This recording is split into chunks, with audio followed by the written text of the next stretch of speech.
Hi everybody, this is Will at Walter here with another little tip and trick for you. Today I'm going to be talking about how to adjust the internal gravity-fed lubrication system on our mag drills.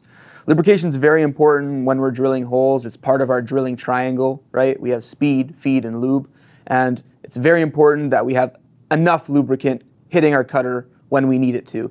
If we don't have enough lubricant, then the cutter can overheat and it could actually cause the cutter to wear prematurely and reduce the life of our cutter. And it could also ruin the surface finish on our holes when we're drilling.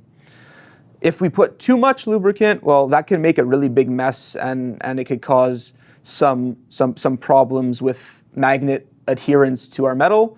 And also, coolant can be expensive, so we don't want people to be wasting it if they don't need to be using as much.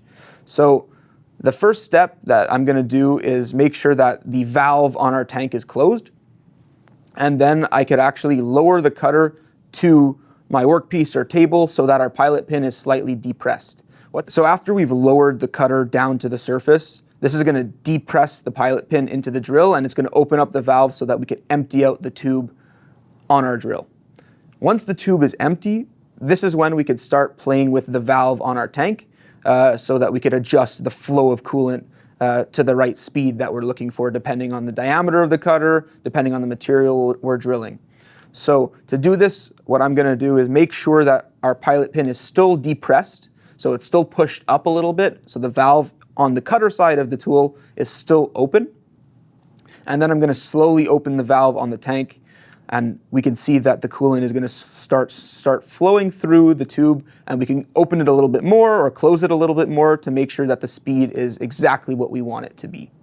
I'm going to just point out quickly now that this is a gravity-fed system, so it's gravity assisted, which means the internal lubrication is not going to work sideways or upside down. It's only for horizontal drilling applications. We do have other solutions available that are good for side drilling or vertical drilling or upside down drilling, such as TNT or cool cut stick or something like that.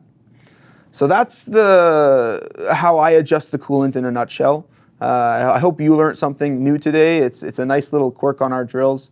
And coolant, like I said before, is very, very important when we're drilling in all applications. So thanks for watching.